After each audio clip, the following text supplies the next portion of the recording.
Never let go. The steel is hot. It's not freezing. Hector! I'm not gonna die. Hector! What do you want? Get out here! It's freezing! It's fucking freezing. You don't need me. Of course I do! I could get an ammonia. You're the puppet master! Oh god, you're such a pussy! Can I at least get something to keep me warm? Really?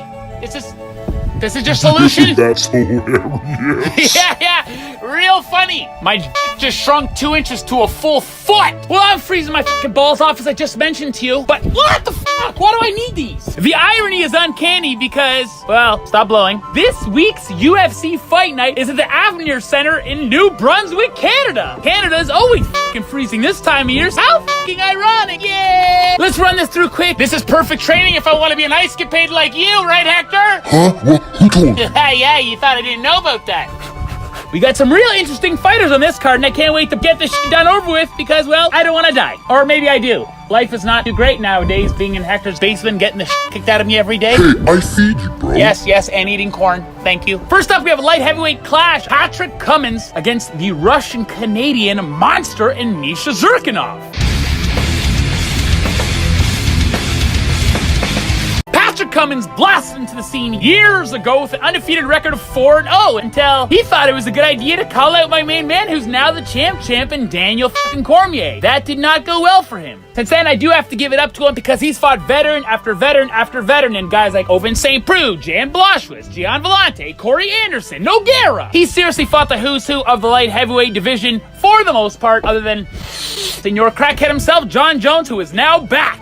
Patrick Cummins is widely known for his wrestling ability. He's a big motherfucker and could very well fight at the heavyweight division, but he chose the light heavyweight for his home. Wrong choice, buddy. He's 2 in his last 5, with 2 of those losses coming via knock the hell out, 1 of them via decision, and his 2 wins only becoming by decision as well. So is he the biggest finisher? Well, the proof is in the pudding. But no! He's obviously durable. He has that cardio, as proven by his decision victories and as well as decision losses. Doesn't necessarily have the chin of a Portuguese guy. What a stupid comparison, considering there's like no Portuguese fighters. No, that's a good point. We don't really have anybody in the UFC. No, usually I would tell you to f*** yourself, then you'd probably hit me with nunchucks in the side of the face. But this time you're right. Now, Misha Zurkinov has been hugely successful in the UFC, obviously other than his last 2 fights, which have come via TKO, but by huge heavy hitters in A, Glover Teixeira, and B, Volkan Oezdemir, former title contender. Got smoked against Daniel Cormier. But before those 2 losses, Misha Zurkinov was riding an 8-fight win streak. Now, Misha Zurkinov could fight standing up, and he could fight on the ground as well. Now, I know you're thinking Patrick Cummins is a wrestler. He could fight on the ground as well. He's not necessarily the best when he is on the bottom. Sure, he's got those powerful hips. He can try to explode up, but Misha Zurkinov is just going to be too technical with that groundwork, I think, buddy, if it gets there. Although these 2 fighters are known for their groundwork and their tenacity in the wrestling, I think that wrestling and the ground game kind of like cancels each other out. Don't worry about me. Just chain to a wall. Thanks a lot, face. Patrick Cummins usually likes to come out strong too and wild, and he has a little bit of like almost like an ego when he fights, and he likes to come out swinging hard. And Misha Zurkinov is, I think, more of a technical fighter than Patrick Cummins. I think Misha Zurkinov is really gonna take him out in the first round, probably the end of the first round, maybe the beginning of the second. But I think it could very well be by a TKO, or at least even rubber him, and that way Misha Zurkinov can pull off that submission, which he usually likes to go to so much. He likes those heel hooks, guillotines, arm triangles. He's got them all. Now, next up on the damn card, we have a member of my favorite training camp in the whole world, SVG Ireland training camp. I'm a liar! In Artem fucking Lobov, going against Michael Johnson. Now, this fight really pisses me off because Artem Lobov still seems to have a job after everything he did in Brooklyn. And the dude has a losing record, so why are you even in the UFC, chump? Now, Artem Lobov's got a chin. That's fine. And yes, he's got that one-punch power, also fine. But as an overall MMA artist, trash. The only reason why you're in the UFC in the first place, or any kind of MMA organization that actually is worth his salt, is because Conor McGregor's in your training camp. Other than that, you suck massive.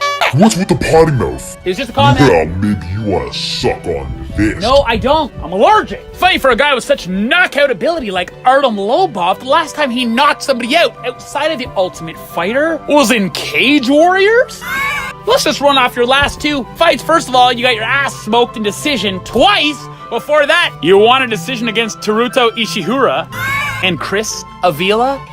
Who are you, bro? You think you're gonna get to the belt by facing those fucking jabroni and just going to a decision? Wow, you have no concept of the MMA world. But I guess the SBG is just suction cupping Dana White's balls and they get to control him and do whatever the they want, don't they, Artem? I'll fight you if Hector lets me go. Pussy! Now I know you're gonna say, oh, but Michael Johnson has only won in his last 4 fights. Yeah, but let's see who he's losing to, bro. The champ, Khabib Nurmagomedov. Who, your boy, the god, the ex-champ, also got his ass kicked against. Justin Gaethje. Dude, you would get killed by Justin Gaethje. And if that obviously had a rough stint against Darren Elkins, losing by rear naked choke, but then rebounding fast against Andre Fili via unanimous decision. Andre Fili, at least, is an admirable opponent. Now, Artem, you don't have a ground game. Hell, you don't even have a striking game. You look like a pterodactyl. You got this big-ass head, this long body, and your arms are like this. You look stupid as hell. Needless to say, you suck, and needless to say, you have no chance in hell. God, I hope he doesn't lose, or else I'm gonna feel fucking stupid. But seriously, bro, it's not gonna go well for you. You're gonna make it out of the first round, I really do think so, especially since Michael Johnson was called up on short notice. But Michael Johnson is a vet. He's got that cardio tank as well. This is probably gonna be pushed to the second or third round, maybe even decision. But mark my words, Artem, you are gonna get crushed in this fight. I'm sick of the SBG. On to the final fight. Another light heavyweight brawl against previous title contender Volkan Oezdemir against a light heavyweight that people are looking out for now. He's dangerous. He's taking out all these big vets in such a devastating fashion in Anthony Smith.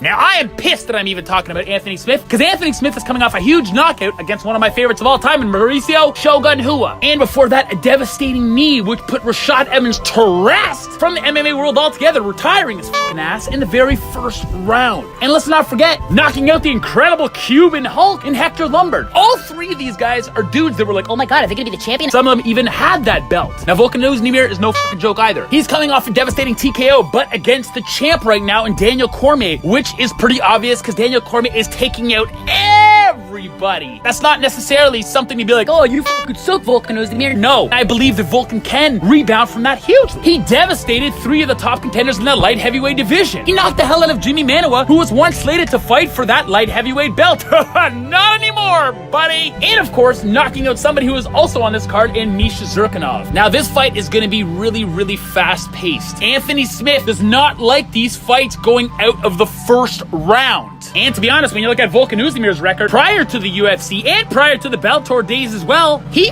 also doesn't like to see it go out of the first round. So is this going to be a very, very long fight? No. And I think in terms of technicality for MMA as a whole, not very technical at all. I have a feeling Anthony Smith is ready. He is knocking at that door, at least for a title elimination match in his next outing if he beats Volkan Oezdemir, which I'll tell you in a second. Why can't you just let me be warm? Something. Give me something. You don't deserve shit. What am I being disciplined for? Hey, you're not my real dad. Are you my real dad? Then Anthony Smith is going to get in there and push that pace right away and not want to let it go to the second round. And I think somebody's definitely going to sleep. We've seen both of their chins been tested before. We know they could both be finished. And we know they can both finish. So I think this fight is not making it out of the first round. I think Volkan Oezdemir has his hands full with Anthony Smith. Anthony Smith is just gonna rock his world. Not in a sexual way. Like Hector with Bonnie.